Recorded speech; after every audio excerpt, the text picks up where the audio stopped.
Hello everyone, and welcome to the Distinct Mastering YouTube channel. My name is Freddie. Today we're going to be talking about a cool subject, and it's going to be on how to clean your vocals. So without further ado, let's get right into this video. Okay, before we begin, I want to give you a little preface on what's going on and what happened today in my studio. Today I was able to record a rapper for a re-sing. I recently, I don't know, 6 months ago, 5 months ago, probably less, maybe 3 months ago, made this Beastie Boys remix, which you can catch on my alias Fresco Bars SoundCloud. And it did pretty well. A label in Germany contacted my agent over at the booking agency, and they were interested in possibly putting this out. The original concept was to try to use AI to alter the vocals. And I do have a video on this in the past where I could show you one of the services I've tried. I'll leave you a link to that down below. It's by Lawlals. Unfortunately, in this situation, it didn't work. I tried another AI service for vocals as well, but the original Beastie Boys vocals of Body Movin' have a lot of pitch effects on the vocals, and the AI just did not know what to do with it. After stripping out the vocal and finding acapellas on YouTube and trying all different kinds, they even had 2 versions of this song that I found on YouTube, but for some reason, the AI did not work. It wasn't good enough yet for this kind of thing. So we agreed that we would need to do a re-sing. So that's the background. That's how we got where we are. Today, I just had a rapper in my studio and we did some vocals. And I thought I'd show you how I go about cleaning these vocals and getting the stems ready to bring into the existing session that I had. So let's get into my Pro Tools session and check it out. Okay, here we are in Pro Tools, and I'm just gonna give you a quick overview and show you what it is. The first track, which you might not be able to see because of me, is just a click track, which we didn't even use, but I like to set up before the vocalist gets here and have everything I need to go. I went ahead and bounced the first stem you see here, which is just the instrumental, and I bounced the acapella of the Beastie Boys as how I chopped it up and did it. So I had a frame of reference and was able to preset all of these markers before the rapper got here. Then what you see down below is a bunch of vocal tracks, and it's pretty self-explanatory. But if you're not sure how I record vocals, I like to record things with comping and just recording everything as takes. I have an old video on how to do this, both in Ableton and my preference Pro Tools for recording. I'll leave you links to both of those videos down in the description. Now, when it comes to this part of cleaning the vocals, I still think Pro Tools reigns king because of one very cool feature called strip silence, which we will get into in a little bit.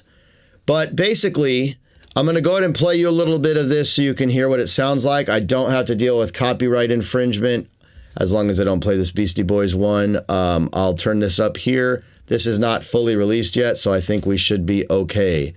Mind you, the vocals are not mixed. They're all at full volume.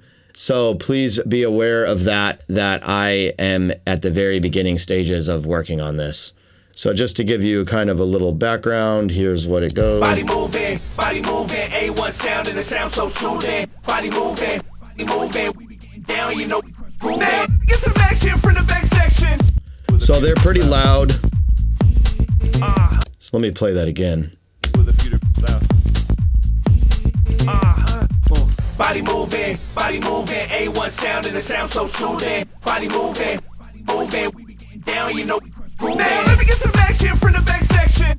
So basically, I'm not gonna play the whole song, but that's what we're dealing with. You can see that we've got, you know, talking, we got things we gotta clean up. And a lot of people might just kind of delete these sections and just leave things as is and, you know, not pay attention to small things like these little noises, as you see, kind of lip smacks and breaths, and I like to get real knee deep and gritty and get into the finite editing of vocals, and I'm going to show you how I do all of that today. So after you've done all of your comping, and just once again, for those that don't know what this means, I'd recommend you go back and check that older video, but as you can see here, I have tons of takes. These are all little takes, and I like to start when recording a track in the 0.01 take so I can comp everything up.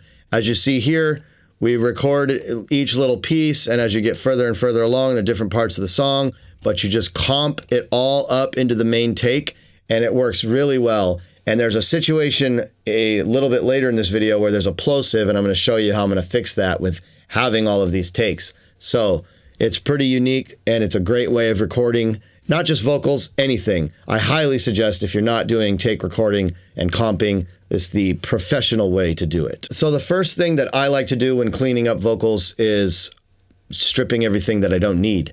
And this is where Pro Tools reigns king, because Pro Tools has this great little tool here called Strip Silence. And, you know, I don't know about all the other DAWs. I'm not a user of Logic, and I'm sure some of them have this, but fortunately, Ableton doesn't. Maybe there's a Max for Live device out there. I don't know. If there is, shoot me a comment down below. I'd love to know about it.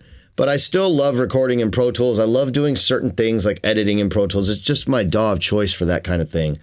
And what this thing can do is you can set your threshold, and you can set the strip duration. See that? And it's just catching things. And you can even pad it a little bit with the start and end. So like, you know, give yourself like 50 to 100 milliseconds just to give it a pad. And if you want to see what the padding is doing, I can show you. You see at the end there how it's extending that end point.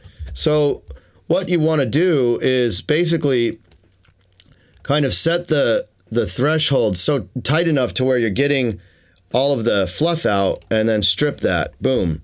And as you can see, as I go through the track and strip things out, it's not perfect. You know, so you see here, this one left a little bit of clicks, and you know, you may not really be able to hear that, but it really just helps your vocals.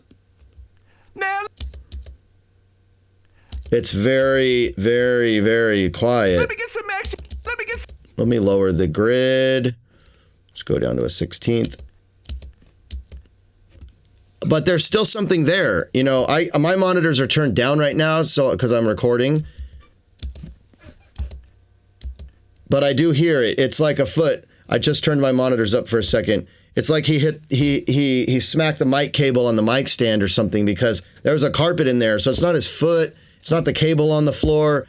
Whatever it was, maybe the headphone cord hit something. You know, little things like that are going to cause noises in the recording. Now, you may not care, but if you want the cleanest vocal, you're going to need to pay attention to things like this. So there's a lot you could do here. I could just move into slip mode and just trim that out just like that. There's some more there, and just kind of clean up things a little bit as I'm going along. So let's just take this track by track and strip and clean and go for it.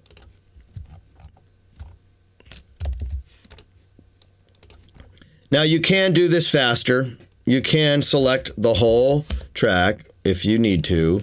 I kind of like to pay attention a little bit more, but I'm going to show you how you could select the whole track next. Just strip that back down. So for example, if I go over here and I'm looking at this whole row, I can select this whole thing and it will strip the whole thing for me. But you do want to pay attention, because sometimes when you do it this way, it's going to leave little sections. Let's see if I can find one where, like there, where it's going to have a little noise that it's going to leave open.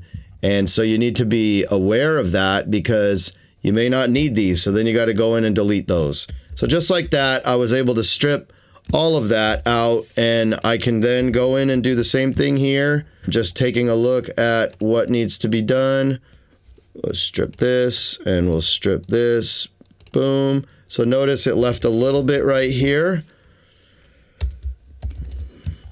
I apologize, this video is going to be a lot of speech. You know, there's not, when you're cleaning vocals at the beginning, when you're stripping things out, I'm more doing it off visual, but I will be getting into the audio stuff later, so just stay with me here.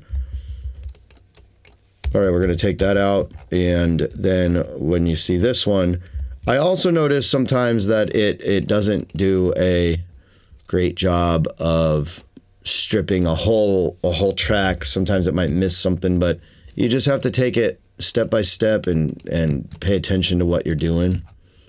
Let's see, did it leave? No, it did not. Okay, so there's a bunch of stuff right here. So we can actually trim that out and just bring that in.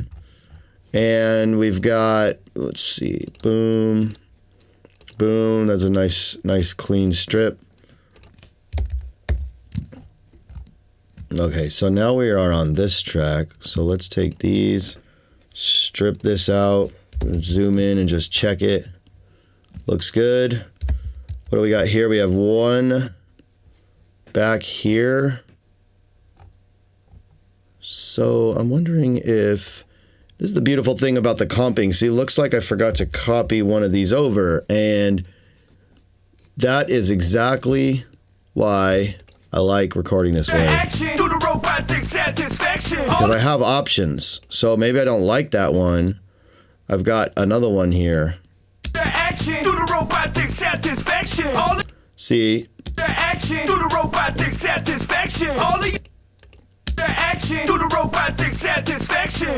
I like that first one. Has attitude. So a lot of times I end up taking the, see, I'm just going to copy. And it's probably good I missed this because I can show you how the comping actually works. So this is 303. I guess it was there. How did I miss that? But I actually like the 3.01. So see, it gives me the options to place different ones in. Strip that, and you see there's this little piece here.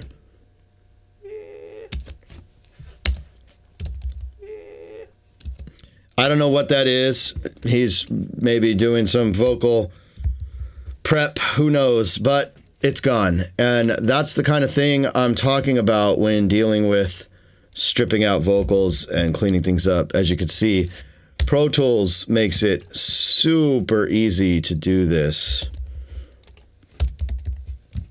Now, how did I record this? I should have probably brought that up, but just to let you know, I was running a Neumann microphone, TLM 103, I believe, and into a Universal Audio 610 MK2. And I did put a little bit of compression with that hardware on the way in.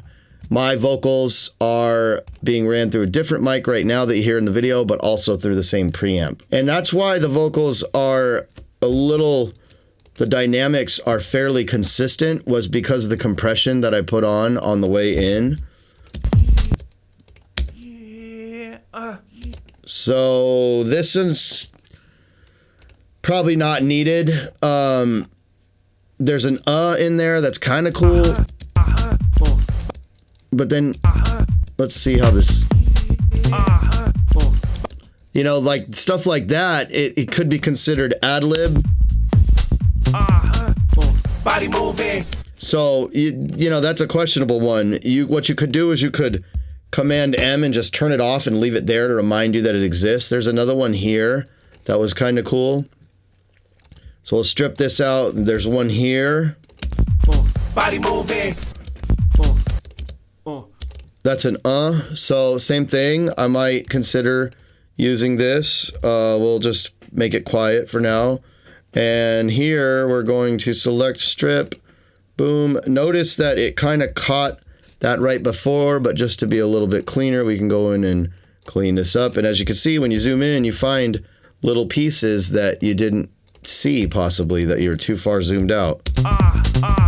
I like this body moving. I really like this and I want to mention, by bringing in my stems, you know, I'm able to easily place the BPM of the track right here, which I did, and then I'm able to work in grid mode. So as you can see, by recording everything in chunks on grid, I'm able to freely move this around where I see fit. Now that's smaller than 1 bar, but I can easily, you know, cut and paste this and say, oh, I like that, I want to put it here. So it's beautiful to have it such in a nice block fashion, and it's so clean to work. It's just a really good tip that I'm going to give you.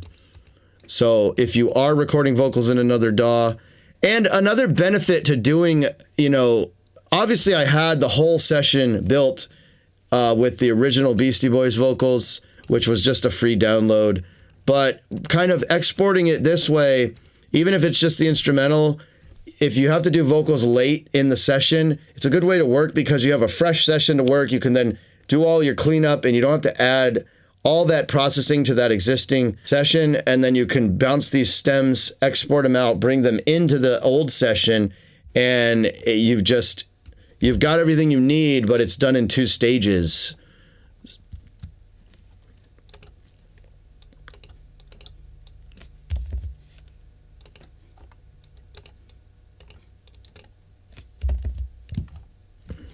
Okay, so see, this one is not clipping, whoops, this one is not clipping this little end off, so we're gonna get that in manually. And yeah, it's a bit of a process, you know. Thank you for bearing with me. If you want to fast forward and get to some more of the meat, check the chapters down below. But I'm leaving little nuggets of information along the way to try to keep you entertained while you see me basically just using the strip silence tool. And as I can see in here, there's a little bit on each end here and here. Now, I would obviously recommend you listen. I also think it's good to listen like this. Body moving, A1 sound, and it sounds so soothing. Body moving, we be getting down, you know we crush grooving. You know, he's pretty spot on. When we get to the next thing about warping, I actually listened to the whole thing a cappella before I recorded this, so I knew what I was getting into. But there we have all the main vocals stripped. Now there's 2 ad-lib tracks here, 2 takes of ad-libs. Basically, what I'm going to do is paste one here, and then what we're going to do is duplicate this, and we're going to simply take this one and paste this here, just like that. So this is ad-libs 2. Just going to rename that. And that is questionable stuff. We just did 2 full lanes, 2 full passes of ad-libs to be able to cherry pick what we want. And so, yeah, this is step 1, stripping everything out. I didn't do it to the ad-libs yet. You can go ahead and strip these whole things, and you're going to get just tons of clips. Go in, make sure, once again, you know, there's not a bunch of crap you don't need. As you can see, this one's probably not needed. This one's not needed. And a lot of the strip silence stuff can actually be done visually. That's a little bit of an You know, the other ones might have been that too, but this one's nothing. You can literally see what's what. So there's 3 there. So yeah, that's step 1 of after recording. I would say, I guess step 2, you got to record it. Make sure you do all your comps and takes. And then step 2, once you're getting ready to clean, step 1 of cleaning is stripping all the silence and getting everything ready. Okay, the next step for me is getting in there and warping things. Now, Ableton reigns king at warping, but you know, they were the first ones to do warping. Pro Tools has it too. It's called Elastic Audio. Unfortunately, now this guy practiced before he came in here. He didn't just wing this, and it shows because his vocals. Flame on, I'm gone, I'm so sweet like a nice bonbon. His vocals are like pretty spot on across the track. I had a hard time finding a spot that I really needed to warp. What do I have? We be getting down, you know we crush grooving. Flame on. So look, there's a little bit of stuff that I missed right here, and it's nice to go over it again. We be getting down, you know we crush grooving. We be getting down. We be getting down, you know we crush grooving. Flame on. And see, these were copied vocals, so. We be getting down, you know we crush grooving. Another thing I want to point out, when you are working in the block fashion like I am, I'm going to take it there. I did chop off a little bit of what I needed, as you see here. It doesn't sound like it, but what I'm going to do as part of my cleanup, so I'm going to go ahead and modify this slightly to include just a little bit more before on each one of these, just so you see. Just so I get the full vocal. And you can see that, yeah, there's a little bit of sound there because it's overlapping from his word. But what I did was I took that from this and I simply just copied that from the grid. So it was really nice and easy to do. All you got to do is go to a smaller grid and take what you need. But now, so I fixed this one. This one's also a copy. So this is what's cool about working in this fashion. I can easily just select 1, 2, 3, 4 and paste all of those over. So whatever I just did to this one now is over here. And that just cleaned up that section. So make sure that you aren't cutting things off. And if you are working in this fashion, you get in there and get into the finite details. So getting back to the warping, which I haven't even showed you yet. Body moving, A1 sound and the sound so soothing. Body moving, we be getting down, you know we crush grooving. body moving, A1 sound and the sound so soothing. Body moving, we be getting down, you know we crush grooving. Now let me get some action from the back section. Yeah, those are pretty spot on. We're getting down computer action to the robotic satisfaction. There's a little spot right there I can kind of cut out, but see, I'm on grid, so it wants to slice that whole thing off, so we're gonna go like that. There's a little piece, boom, boom, boom. All of y'all get off the wall, have a ball and get involved with. All of y'all get off the wall. Okay, so right here, this isn't really bad, but I'm gonna go ahead and warp this a little bit just to give you an idea of what I'm talking about. So you can see here, there's a warp, but it's grayed out. And why is that? Is because we haven't actually turned this on. And so you get a lot of options when you go into this little icon right here. And what I want to do is I want to go ahead and turn on the warping and put it on monophonic. And so it's going to analyze the file and the whole track. And then when I go to warp, you're going to see the little markers. It's a bit different than Ableton, but I'm going to show you what I like to do. So I like to anchor what I'm doing. So I'm going to anchor these two and then select these with this and kind of move what you need. So let's take this one and move it over a little bit. And all of y'all get off the wall, have a all of y'all get. And there we go. So all of y'all get off the wall. The funny thing is sometimes you can hear it working, which annoys the shit out of me. All of y'all get off the wall. All of y'all get off the wall, have a ball and get involved with. So polyphonic all of y'all get off the wall, have a ball. Was working better than the monophonic. It is a mono signal, that's why I tried it, but you can hear it kind of making it grainy. Maybe it's because of the way he's singing it, trying to match the Beastie Boys. All of y'all get off the wall, have a ball and get involved with. Body moving, A1 sound and the sound so soothing. Body moving, soothing. Body moving, A1 sound and the sound so soothing. Body moving. Okay, so let's see. Yeah, I mean, see in this chorus, okay, so this is a little off, but some of it's natural, and the Beastie Boys were off, and so I don't want to take away some of that. It depends on the track. I would sometimes go in and line this up, like if you're working on some pop music, or you need your vocals to be very rigid, you might go in and line that up. But for what I'm trying to do, I'm going to leave a little bit of it off in the chorus, because there's going to be these weird pitch effects I'm going to try to match and do some interesting things. So that's something I'm choosing as an artistic, creative way to leave. We be getting down, you know we crush grooving. All right. Crush grooving. So there's some little breaths there. I hear crush this. Grooving. Crush grooving. I do hear one of these a little bit off, and so we're going to fix that. What I'm going to do is I'm going to anchor this one and just bring this in, and that helps tighten that up. Now the thing is this vocal is quite a lot of places. As you can see, I want to select this chorus and make sure that I get it in these spots. So I just erased that. Let's go from here. Boom. Boom. And this is the beautiful thing about working on the grid. It's just so easy. So let me show you. We be getting down. There's that piece. We be getting down, you know. And I have to check what I checked before about getting that pulled back. So, boom. We be getting.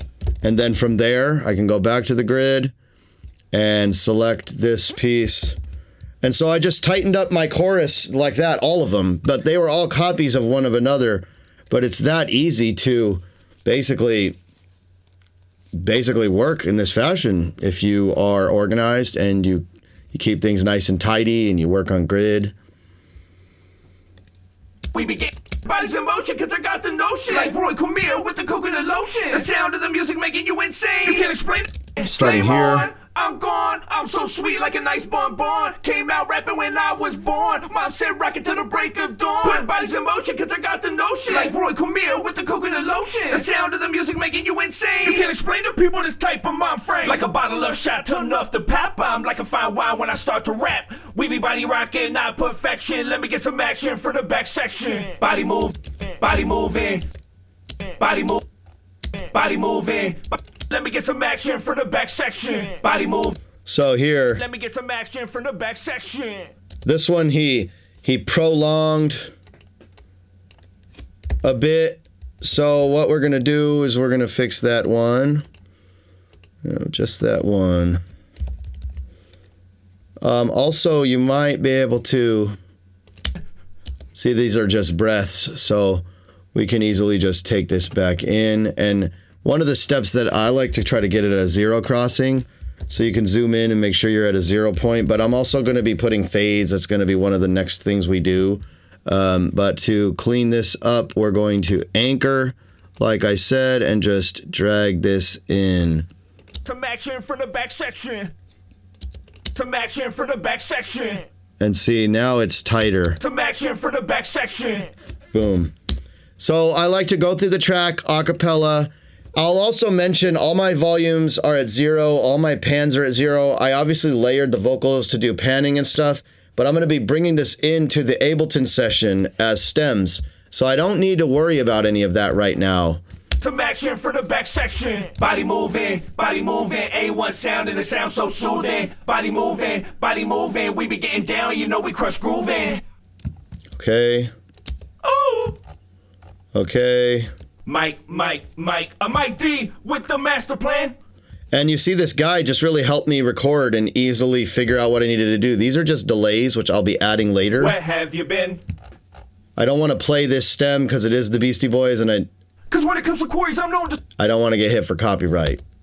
Cause when it comes to quarries, I'm known to swim. And add rock, light up the place.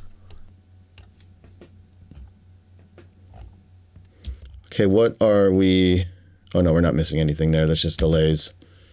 And then we're here.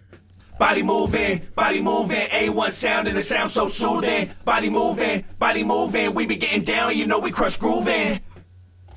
Okay, so that's the track, that's the warping.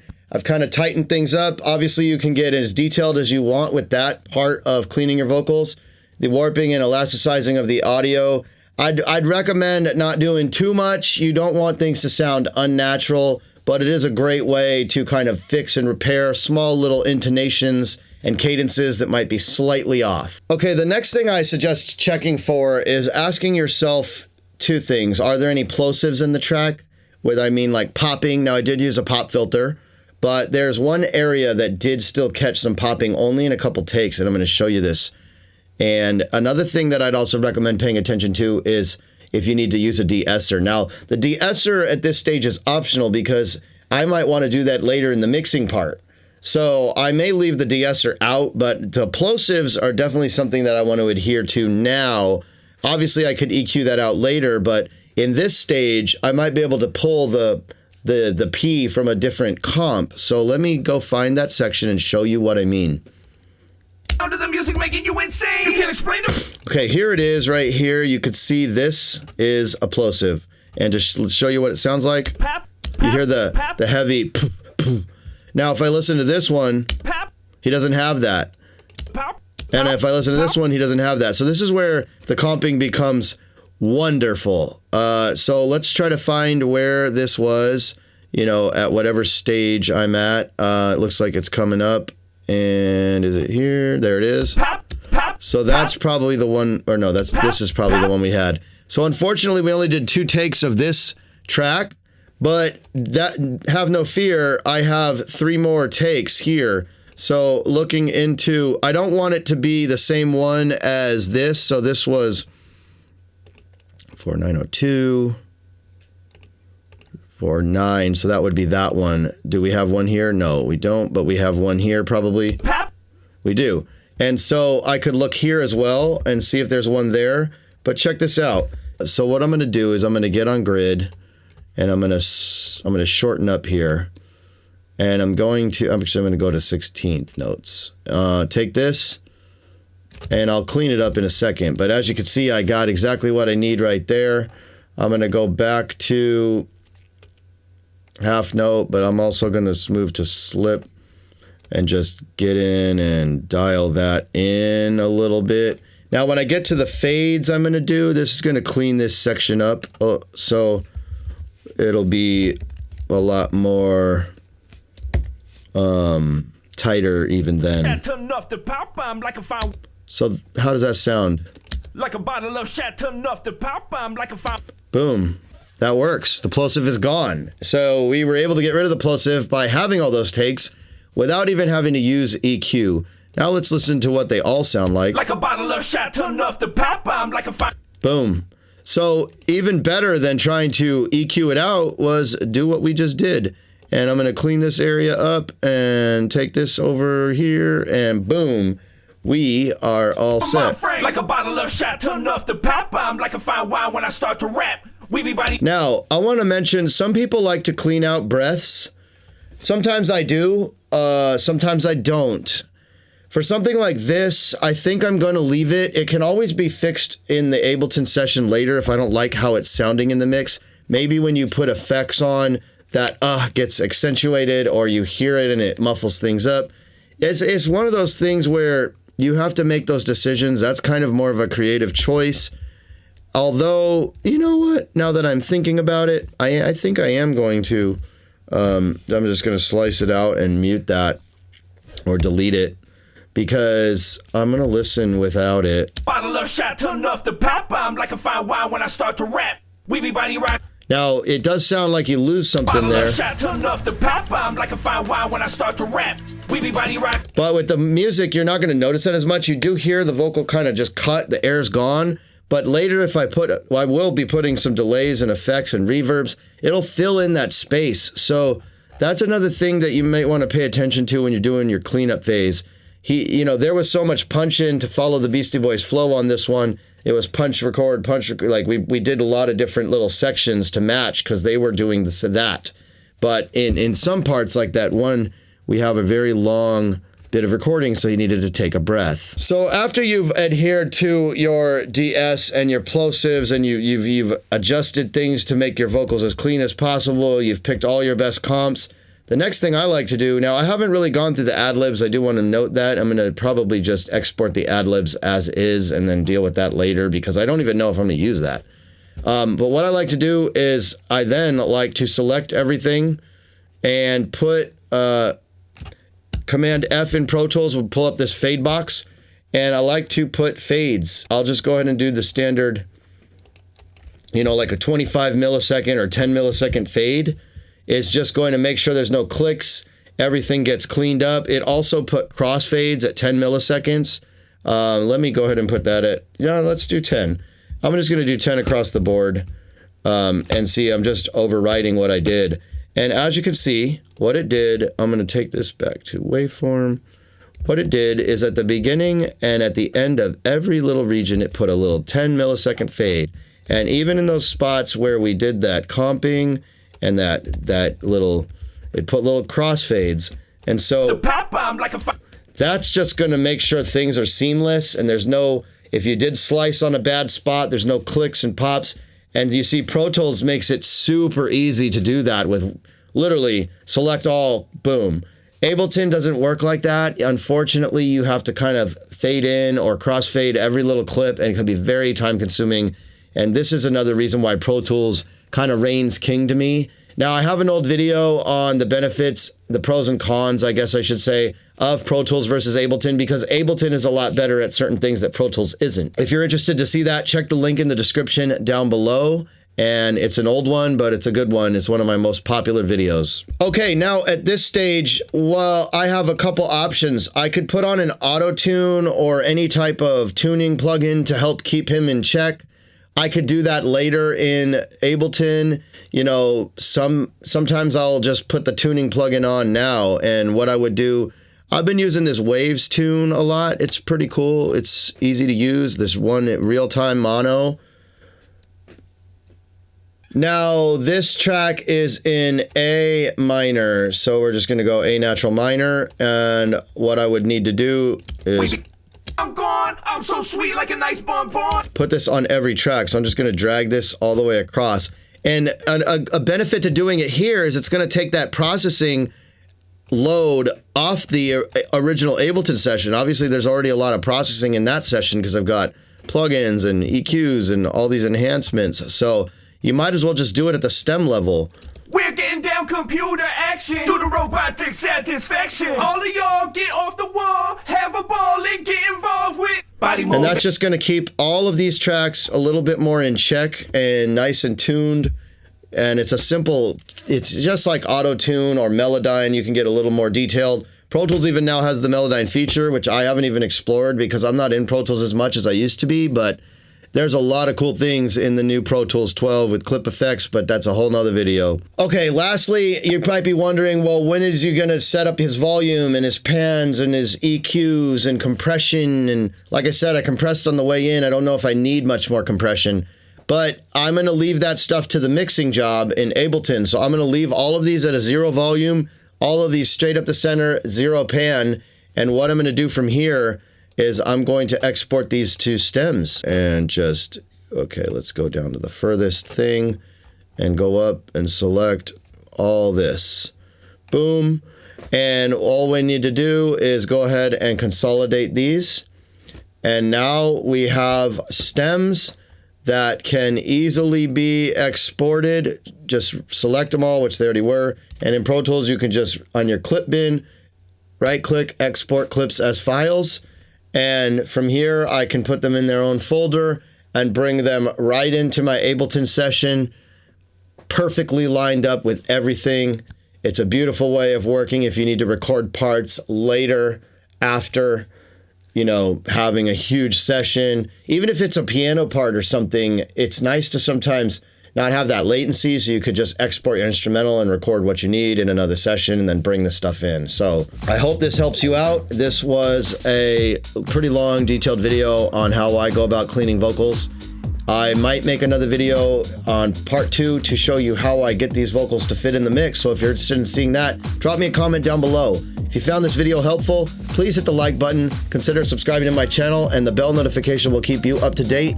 Once again, my name is Freddie from Distinct Mastering, and I will catch you on the next one. Peace.